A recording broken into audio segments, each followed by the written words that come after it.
আবু তাহের বলছে যে আমরা এনডিএ শরিক নই, বিজেপিতে যাচ্ছি না, এনসিপিআইতেই আছি, পার্লামেন্টে আমাদের নামের পাশে এআইটিসি। হ্যাঁ, ওদের পার্লামেন্টের নামের পাশে এআইটিসি, নিজেদের পরিচয় দিচ্ছে এসডিপিআই নাকি কি নাম পার্টিটার, নতুন এনসিপিআই নামে। আর মিটিং করছে মোদির সঙ্গে, মিটিং করছে অমিত শাহর সঙ্গে। আসলে এরা হচ্ছে, এদের ব্যাপারটা যে মানে গাছেরও খাবো তলারও কুড়াবো। আমরা একদিকে বিজেপির সঙ্গে সেটিং করে নিজেদের এতদিনকার যে চুরির সম্পত্তিগুলো বানিয়েছি সেগুলোকে রক্ষাও করব, জেলেও যাব না, আবার মুর্শিদাবাদে গিয়ে মুসলমান মানুষের ভোটও চাইব। গাছেরও খাবো তলারও কুড়োবো। তৃণমূল হেরে যাওয়াতে বাংলার অনেক ভালো হলো, কিন্তু অন্যতম একটা ভালো হলো তা হচ্ছে তৃণমূলের এই ধান্দাবাজগুলোর আসল চেহারা কি। যারা 15 বছর ধরে পশ্চিমবাংলায় বিজেপির জুজু দেখিয়ে রাজনীতি করেছে, যারা 15 বছর ধরে বলেছে যে বামেদেরকে ভোট দিলে রামের সুবিধা হয়ে যাবে, বামেদের ভোট দিলে বিজেপির সুবিধা হয়ে যাবে, আর আমরা তৃণমূল হচ্ছি একমাত্র বিজেপি বিরোধী শক্তি, তাদের আসল চেহারা কি, এরা কত বড় বিজেপির দালাল, এরা চোর এবং বিজেপির দালাল, তা বাংলার মানুষ দেখতে পাচ্ছেন। এটা সবচেয়ে বড় উপকার হলো তৃণমূলের হেরে যাওয়ার ফলে। তৃণমূল সাংসদ পার্থ ভৌমিকের ঘনিষ্ঠ সনদে গ্রেফতার হলো। পার্থ ভৌমিকের নির্দেশে সে কাজ করতো, ফলে পার্থ ভৌমিক এখনো গ্রেফতার নয়, কিন্তু সনদে গ্রেফতার। পার্থ ভৌমিককে গ্রেপ্তার করতে গেলে তখন মোদির অফিসে ঢুকে গ্রেপ্তার করতে হবে। পার্থ ভৌমিকরা তো এখন নরেন্দ্র মোদির সঙ্গে মিটিং করছে, পার্থ ভৌমিকরা তো এখন ভালো তৃণমূল হয়ে গেছে, ওরা তখন অমিত শাহর সঙ্গে মিটিং করছে। আর এই সনদদের 2 বছর আগে বাই ইলেকশানে জিতে এমএলএ হয়েছিলেন নৈহাটির, মানে 2 বছরের মধ্যে এমন চুরি করা শিখে গেছিল যে সেই চুরির ফলে গ্রেপ্তার হয়ে যেত। 2 বছর সুযোগ পেয়ে এমন চুরি করেছে। আমরা 34 বছর সরকার চালিয়েছি, চুরির কেসে একজনকে গ্রেপ্তার করতে পারেনি, একজন কোনো মন্ত্রীকে, একজন কোনো এমএলএকে, মমতা বন্দ্যোপাধ্যায় দুর্নীতির জন্য গ্রেপ্তার করতে পারেনি। আর 2 বছর বাই ইলেকশানে জিতে 2 বছর এমএলএগিরি করে এমন চুরি সম্পত্তি বানিয়ে নিয়েছে যে এত সেটিং করার পরেও মানে দাদারা সেটিং করে নিচ্ছে আর এই ভাইগুলো গ্রেপ্তার হয়ে যাচ্ছে। কিন্তু আমাদের দেখুন প্রশ্ন এইটাই, পার্থ ভৌমিক থেকে শুরু করে এই যে বীরভূমে যে আপনারা দেখছেন যে এখন এই যে বাড়ি থেকে টাকা পাওয়া যাচ্ছে, কোটি কোটি টাকা সম্পত্তি বেরোচ্ছে বাড়ি থেকে, এদের মাথার ওপর ছিল শতাব্দী রায়, 2009 সাল থেকে বীরভূমের এমপি। এদের ছত্রছায়ায় এই কোথাও পার্থ ভৌমিক ব্যারাকপুরে, কোথাও শতাব্দী রায় বীরভূমে, কোথাও সায়নী ঘোষ যাদবপুরে, এদের ছত্রছায়ায় এই ধরনের পাপগুলো হয়েছে, এই ধরনের চুরি অপরাধগুলো হয়েছে। কিন্তু এখন দাদা দিদিরা এখন সেটিং করে মোদির সঙ্গে মিটিং করছে, ভাইগুলো, ছোট ভাইগুলো গ্রেপ্তার হচ্ছে। বাংলার মানুষ ভোটটা দিয়েছিলেন এই সনদদের গ্রেপ্তারি দেখার জন্য, নাকি পার্থ ভৌমিক, সায়নী ঘোষ, শতাব্দী রায়, অনুব্রত মণ্ডলদের গ্রেপ্তারি দেখার জন্য?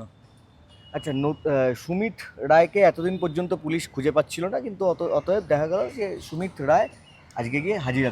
এটা যে কদিন এই সুমিত রায় আদালত থেকে ইমিউনিটি পাচ্ছিল না, সে কদিন পর্যন্ত পুলিশও খুঁজে পাচ্ছিল না।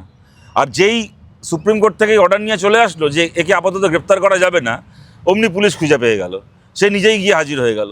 সুতরাং এগুলো কী হচ্ছে, কেন হচ্ছে, দেখুন আমরা সবাই বুঝতে পারছি। এতদিন পর্যন্ত পিসি ভাইপো অ্যারেস্ট হয়নি। গত 10 বছর ধরে বারবার করেই দাবি উঠেছে, বিজেপির সমর্থক, বিজেপির কর্মীরা দাবি করেছেন পশ্চিমবাংলায় যে পিসি ভাইপোদেরকে গ্রেপ্তার করতে হবে। তখন নানা রকম অজুহাত শোনা গেছিলো যে এখন নাকি গ্রেপ্তার করলে মমতা বন্দ্যোপাধ্যায় একটা সেন্টিমেন্ট ওনার সপক্ষে কাজ করবে, উনি সে আবেগকে কাজে লাগিয়ে রাজনীতি করার সুযোগ পেয়ে যাবেন। পশ্চিমবাংলার যেহেতু ল অ্যান্ড অর্ডার মমতা বন্দ্যোপাধ্যায়ের হাতে আছে, রাজ্যের সরকার এই কী বলে পুলিশ যদি বা ইডি সিবিআই যদি অভিষেককে গ্রেপ্তার করে, সুমিত রায়দেরকে গ্রেপ্তার করে, তাহলে মমতা বন্দ্যোপাধ্যায়রা রাজ্যের পুলিশকে নিষ্ক্রিয় করে রেখে পশ্চিমবাংলায় বিজেপি কর্মী সমর্থকদের ওপর লুটপাট অত্যাচার শুরু করে দেবেন। এরকম নানা অজুহাত শুনেছিলাম। এই সুমিত রায়দেরকে মানে এরকম ঘটনা ঘটেছিল, আইপ্যাকের অফিসে গ্রেপ্তার হচ্ছে, তখন মমতা বন্দ্যোপাধ্যায় আইপিএস অফিসারদেরকে নিয়ে চলে গেছে ফাইল চুরি করতে। তার 1 সপ্তাহ পরের খবর, আপনারাও অনেকে জানেন, যদি না জেনে থাকেন খোঁজ নেবেন, এই সুমিত রায়কে গ্রেপ্তার করার জন্য ইডির টিম প্রায় রওনা হয়ে যাবে এরকম অবস্থা হয়েছিল। তখন কলকাতা শহরের 3টে থানায় বার্তা চলে গেছিলো, 3টে থানার ফোর্স রেডি করা হচ্ছিল ওই সুমিত রায়ের বাড়িতে গিয়ে তারা ইডিকে আটকে তারা সুমিত রায়ের গ্রেপ্তারিকে ঠেকাবে বলে। মমতা বন্দ্যোপাধ্যায় যখন মুখ্যমন্ত্রী ছিলেন, আজ থেকে 3 মাস আগেকার কথা, 3-3.5 মাস আগেকার কথা, যখন মমতা বন্দ্যোপাধ্যায় মুখ্যমন্ত্রী। আজকে উনি আর মুখ্যমন্ত্রী নন, আজকে ল অ্যান্ড অর্ডার বিজেপির হাতে, কেন্দ্রের সরকার বিজেপির, রাজ্য সরকার বিজেপির। এখন মমতা বন্দ্যোপাধ্যায়ের এই চোর ভাইপোর অ্যারেস্ট দেখিয়ে সেন্টিমেন্ট কাজে লাগিয়ে ভোটে জেতারও আর সম্ভাবনা নেই, আর পশ্চিমবাংলার ল অ্যান্ড অর্ডার নিষ্ক্রিয় করে রেখে বিজেপির ওপর অত্যাচার করারও আর সম্ভাবনা নেই। এরপরও কেন সুমিত রায়রা গ্রেপ্তার হবে না, এরপরও কেন অভিষেক ব্যানার্জিরা গ্রেপ্তার হবে না? আর কোন অজুহাত, আর কোন বাহানা আমাদেরকে শুনতে হবে? অভিজিৎ দাস ববি তিনি ফেসবুকে পোস্ট করেছেন, এবং তাতে যা সারবত্তা তাতে বোঝা যাচ্ছে তিনি লিখছেন যে দলে অনেক নতুন লোক এসছে যারা তোলাবাজি করছে। দেখুন, বিজেপি দলে পুরনো লোক কজন আছে বলুন? আমাদের দেশে এখন যেরকম গাড়ি চলছে, বাইক চলছে 80% পেট্রোল আর 20% ইথানলে, সেরকম এই মুহূর্তে পশ্চিমবাংলা চলছে 60% বিজেপি আর 40% তৃণমূলে, বা হয়তো উল্টোটা 40% বিজেপি আর 60% তৃণমূল, গোটা পশ্চিমবাংলাতেই আপনারা দেখতে পাচ্ছেন। সুতরাং পশ্চিমবাংলায় নতুন বিজেপি মানে নতুন বিজেপি তো সবাই, মুখ্যমন্ত্রী তো নতুন বিজেপি। এবং দেখুন এই অভিজিৎ দাস ববি, ইনি যদ্দূর জানি না সম্পর্কে, ইনি খুব পুরনো বিজেপি কর্মী। ইনি মাঝে মধ্যে এরকম কথা বলেন, কথাগুলো হয়তো সব মিথ্যেও না, কিন্তু এই কথাগুলো বলার কি পরিণতি ওনাকে পেতে হয় তাও আমরা জানি।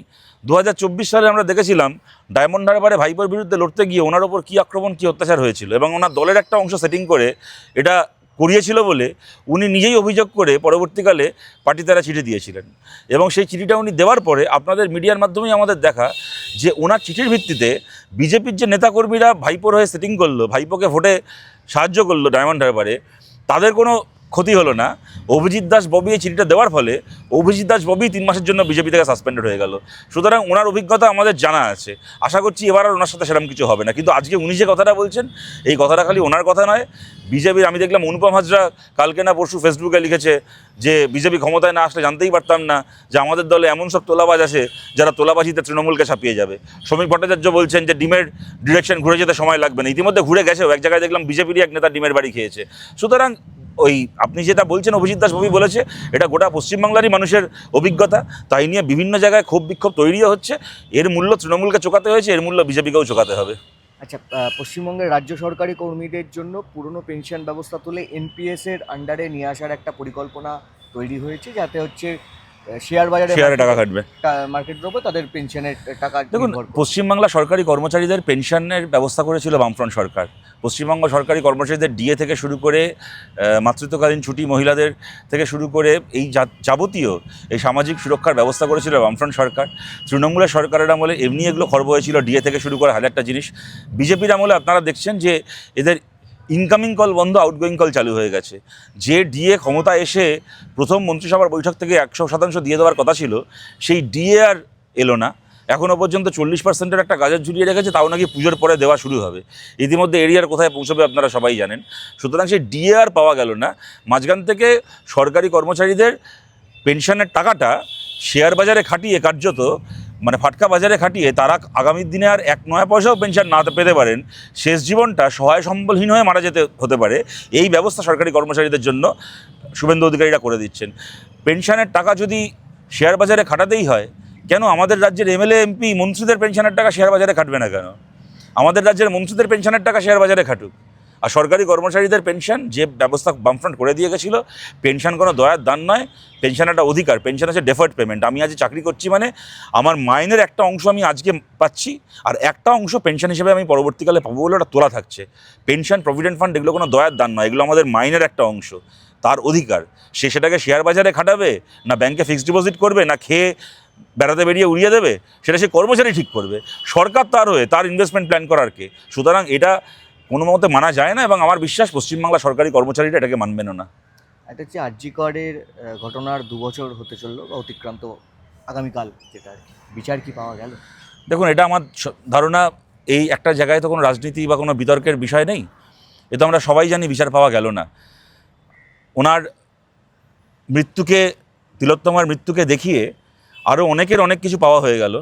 কারুর মানে প্রচার পাওয়া হলো, অনেকের অনেক কিছু পাওয়া হলো, কারুর বিধায়ক পদ পাওয়া হলো, কারুর হয়তো পানিহাটির মন্দিরের প্রণামী বাক্স পাওয়া হয়ে গেল, কিন্তু তিলোত্তমার বিচারটা হলো না। কিন্তু এইটুকু বলতে পারি, তিলোত্তমার বিচার চেয়ে যে মানুষরা রাস্তায় নেমেছিলেন, তারা কেউ তো কোনো একজন ভিকটিম বা তার পরিবারের কথা ভেবে শুধুমাত্র নামেননি, তারা এই যে সামগ্রিকভাবে এই যে একটা রেপ কালচার, থ্রেট কালচার, তার বিরুদ্ধে, দুর্নীতির চক্র, তার বিরুদ্ধে রাস্তায় নেমেছিলেন। সুতরাং সেই লড়াই আছে। যদি প্রয়োজন হয় তিলোত্তমার, আমাদের এটা বলতে খারাপ লাগছে, কিন্তু ওনার পরিবারের কাছে হয়তো বিধানসভা ভোটটাই একটা শেষ বিচার ছিল, কিন্তু তিলোত্তমার বিচার চেয়ে যারা রাস্তায় নেমেছিল তাদের কাছে কোনো ভোটের ফলাফলটা কোনো মাপকাঠি নয়। প্রয়োজন হলে তারা কিন্তু আবার রাস্তায় নামবে। এবং ভোটের আগে তো অনেক কথা বলা হয়েছিল যে তিলোত্তমার মৃত্যুকে নিয়ে নাকি কারা রাজনীতি করেছে, এই করেছে। আগামী দিনে কিন্তু বাংলার মানুষ দেখবেন সত্যি সত্যি তিলোত্তমার মৃত্যুকে নিয়ে কারা রাজনীতি করলো, আর কারা বিচারের দাবিতে, সমস্ত রাজনীতির ঊর্ধ্বে গিয়ে বিচারের দাবিতে কারা অটল থাকলো। Thank you.